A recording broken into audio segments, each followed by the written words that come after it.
En esta clase nos vamos a dedicar a descifrar lo que es el átomo, es decir, vamos a adentrarnos en la arquitectura atómica. Mi nombre es María Freire y, pues como acabo de decir, hablaremos hoy de esto. En primer lugar, este es el orden que vamos a seguir. Vamos a empezar hablando de qué es el átomo, de qué partes está compuesto, etcétera. Hablaremos de los en una línea de tiempo, es decir, cómo los modelos han ido evolucionando a lo largo de los años. Hablaremos de la importancia de los átomos, de qué es el átomo, sus componentes de forma más desarrollada, la relación que tienen las partículas y la masa, es decir, entre la cantidad de partículas y la cantidad de masa de un átomo. Veremos cómo los elementos químicos se comportan de manera distinta dependiendo de esta relación partícula-masa. Hablaremos brevemente de lo que es la configuración electrónica, pues haciendo una breve introducción. Entonces, ¿qué es el átomo? El átomo es la unidad básica de la materia. Nosotros, si salimos a la calle y nos ponemos a ver todo lo que tenemos alrededor, todo lo que vemos alrededor es materia. Y la materia está constituida por distintos elementos químicos, los cuales su unidad básica es el átomo. Entonces, el átomo, como bien podemos ver a nuestra izquierda, consiste en un núcleo central que va a contener los protones y los neutrones. Los protones son aquellos que tienen carga positiva, esas partículas de carga positiva, y los neutrones son los que tienen esa carga neutra, es decir, no poseen ni carga positiva ni carga negativa. Todo ello se encuentra rodeado por una nube de electrones. Los electrones son otro tipo de partículas que en este caso son los que van a tener esa carga negativa del átomo.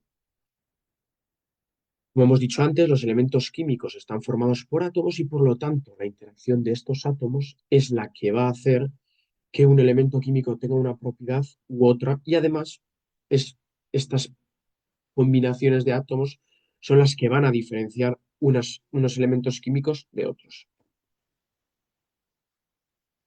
Si nos damos cuenta, estos son los modelos atómicos a lo largo de todos los años, ¿no? En principio de todo se planteó de qué estaba hecha la materia, ¿no? Y como acabamos de decir, se vio que la unidad básica de la materia eran pues esos átomos. Más adelante, en el año 1803, se habla de la primera teoría atómica, como esos átomos son partículas, que no se habla de cargas, sino que se habla de partículas que van chocando entre ellas y cómo esto hace que los distintos elementos químicos tengan distintas propiedades.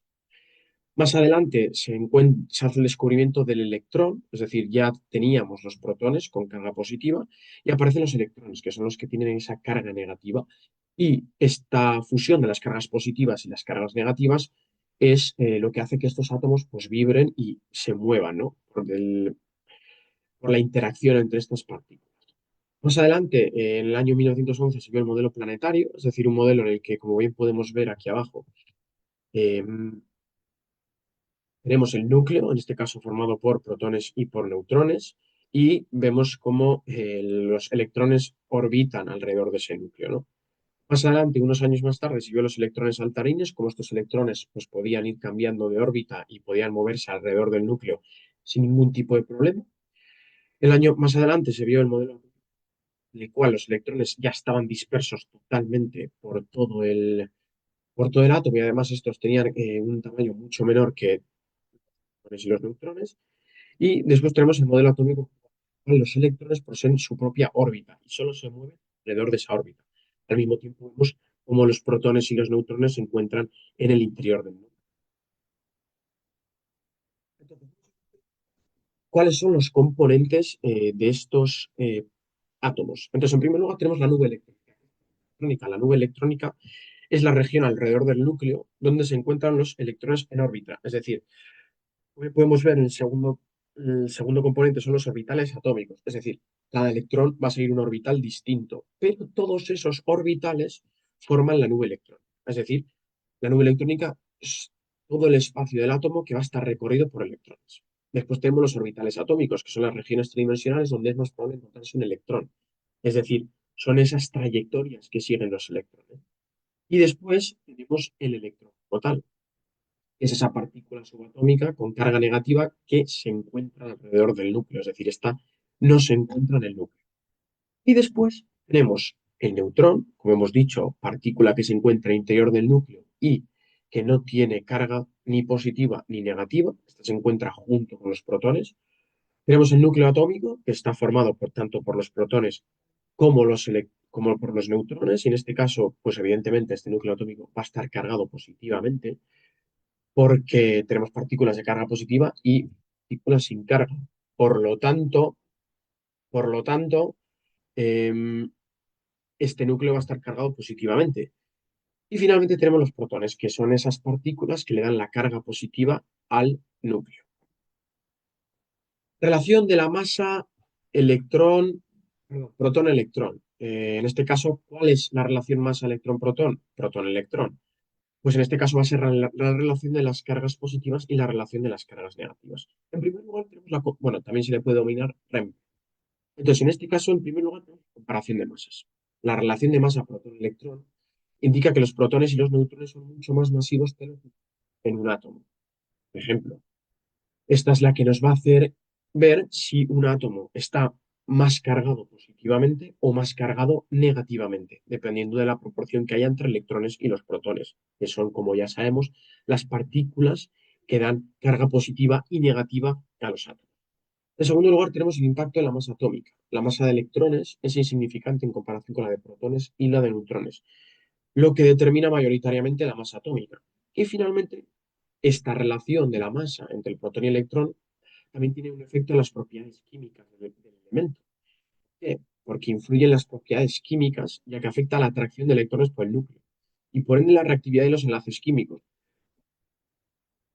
Y de protones haya, más interacción habrá entre ellos porque habrá más interacción entre un mayor número de cargas positivas y de cargas negativas. Por lo tanto, esto tendrá un efecto muy alto en las propiedades químicas de un elemento.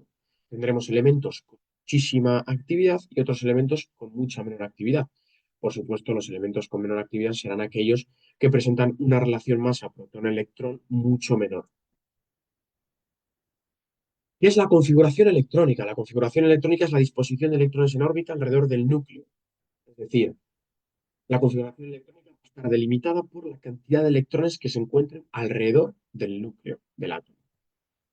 Esta determina cómo un átomo interactúa con otros átomos, lo que influye en su capacidad para formar enlaces químicos y participar en reacciones. Como hemos dicho antes, cuantos más electrones, más activo será ese átomo, porque podrá interaccionar con un mayor número de cargas positivas. Tanto, mayor número de electrones, mayor actividad. Y esto es importante entenderlo. ¿Por qué? Porque si nosotros entendemos la configuración electrónica de los distintos elementos químicos, podremos hablar de una mayor o menor actividad de ese elemento. Y esta es la configuración electrónica. Los átomos pueden estar formados por dos órbitas, por 8, por 18, por 32 y así sucesivamente. Como podemos ver, el nombre de la órbita cambia dependiendo del número de electrones que haya y los subniveles de energía también cambian. Para finalizar, como ya hemos visto brevemente, la estructura del átomo está comprendida por sus componentes. Hemos visto la nube electrónica, hemos visto los orbitales atómicos, el núcleo y los tres tipos de partículas, positivas, negativas y neutras. En este caso, los protones, los electrones y los neutrones. Este conocimiento nos ha permitido desentrañar y entender mucho más los elementos químicos. ¿Por qué? Porque yo, sabiendo la actividad de los átomos que tiene un elemento químico, puedo descifrar e intuir qué actividad tendrá ese elemento químico. Como hemos dicho, cuanta mayor masa relación protón-electrón, mayor actividad